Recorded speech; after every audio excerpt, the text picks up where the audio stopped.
28-ാം മിനിറ്റിൽ മത്സരത്തിലെ ആദ്യ ഗോൾ പിറന്നു. മൈതാനത്തിന്റെ ഇടതുവിങ്ങിൽ നിന്ന് മാർസലോയുടെ ഒരു ഇടങ്കാലൻ ക്രോസ്. പന്ത് ഗോൾ വലയിലേക്ക് തിരിക്കാൻ റൊണാൾഡോയും റാമോസും ഒരേ വേഗത്തിൽ പോസ്റ്റിന്റെ വലത് മൂലയിലേക്ക് പാഴുകയാണ്. റാമോസ് ഗോൾ വലയിലേക്ക് തിരിച്ച പന്ത് പോസ്റ്റിലിടിച്ച് പുറത്തേക്ക്. പോസ്റ്റിന്റെ വലത് മൂലയിൽ മാർക്ക് ചെയ്യപ്പെടാതെ നിന്നിരുന്ന കസമീറോ വലയിലേക്ക് പന്തിന് തിരിച്ചു. ബെർണാബ്യൂ ഗാലറികൾ ആരവങ്ങളിലേക്ക് എറിയപ്പെട്ടു. എന്നാൽ ആ ആഘോഷങ്ങൾക്ക് 5 മിനിറ്റിന്റെ ആയുസ് പോലും ഉണ്ടായിരുന്നില്ല.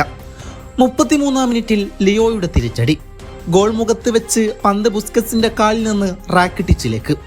ആ സമയം പെനാൽറ്റി ബോക്സിലേക്ക് കുതിപ്പാരംഭിച്ചു കഴിഞ്ഞിരുന്നു ലയണൽ മെസ്സി. റാക്കിട്ടിച്ച് പന്ത് നീട്ടുമ്പോൾ പെനാൽറ്റി ബോക്സിൽ മെസ്സിക്ക് ചുറ്റും 5 റയൽ താരങ്ങളായിരുന്നു. ലിയോയുടെ കുതിപ്പ് അവസാനിപ്പിക്കാൻ കർവഹാളിന് കഴിയുമെന്ന് തോന്നിച്ച നിമിഷത്തിൽ മെസ്സി പോസ്റ്റിന്റെ ഇടതുവശത്തേക്ക് വെട്ടിത്തിരിഞ്ഞു. ലിയോയുടെ ഇടങ്കാലിൽ നിന്നതാ വെടിയുണ്ട പാഞ്ഞു. കെയ്ലർ നവാസിന്റെ കൈകൾക്കിടയിലൂടെ പന്ത് ഗോൾ വലയുടെ വലത് മൂലയിൽ ചുംബിച്ചു.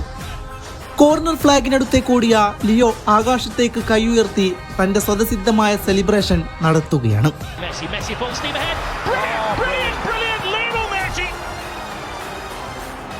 Hasn't scored in 6 Clásicos.